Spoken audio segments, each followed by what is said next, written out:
When Joey, sponsoran ti LGU detoy in cooperation with the Land Transportation Office, Batak branch. Nga digitay kakailyan tayo, puno ka probinsyaan tayo nga agtawon iti 18 kan nagpangato, uno dagiti 17 nga ag 18 to lang with parental consent ket mabalinda iti agabil iti training for student license. Dati kami proseso tatakat sagbengin ka mga lisensya LTO or student permit lang, student license, undergo ka iti 2 to 3 days nga schooling iti accredited driving school. Ket nangingina iti magastos ngam iti deti tatang sponsor tayo. Tinungo ti biyang libre DJ schooling da. Iti 2 days. Yes. Awan ti bayadan da. Tas lang mano iti target tayo sir nga tulungan iti karayto yung ganwat tayo sir. Ore mano nga siguro will be starting with 300. Santo naman second batch na ta. Dati man lang panangirugi iti challenging at rugrugin ng rod ngam no may rugin ton hopefully adot participants di ka disunton ti mag-encourage pa kada iti daduma kailan tayo nga kayat na iti karon iti driver's license nga agandergo iti dati training tapos ti kastagat libre dati apo. Requirement nga min detoy stop no maka-avail da iti student permit da in any LTO branch. Yes sir, so mismo nga LTO ti umay dito sa Nicolas sir. Mismo nga LTO ti umay. Kaano ken ayanot pakaisangkatan no, July 4 and 5 iti mini cultural center to ti venue na. So naipadanon tayo sir kadagiti kakapitanes tayo iti San Nicolas ta isuda iti kaslang agipadanon kadagiti kabarangayan da sir. Mai-disseminate to apo kadagiti amin nakakapitanes tapos isuda ti mangi-remind iti barbarangay tapos ti kastaket alalisto nga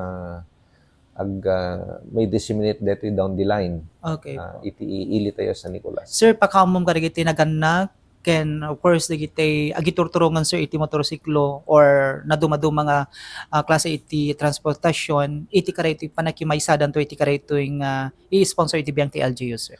Wish ko apo nga digiti kakailyan tayo nga agmanmanehon o nagmanehon to pelang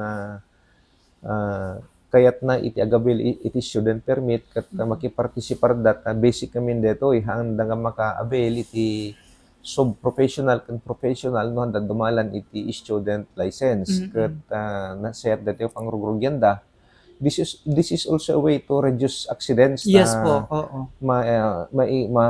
Ikanda iti adal may panggap iti road safety, defensive driving ken road courtesy.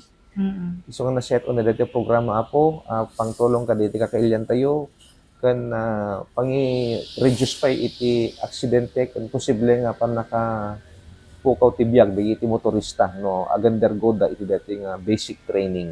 Yes, sir. Libre dati apo 2 days no inkay kadagiti accredited nga driving schools mga 3 to 4,000 ti gastuson nyo iti detoy awang bayadan nyo ta programa at gobyerno baban iti panakisarita iti numutibiyang kadagiti na dumang agencies iti gobyerno tayo na national. Dayti adamag inpadanon kada tayo ti Chase 1010 Aluminum and Glass Works. Agar aramid da karagiti dekalidad a glass works para karagiti pagtaengan nyo. Dagiti patakderyo a building, different offices ken da dumapay a makasapol ti serbisyo da.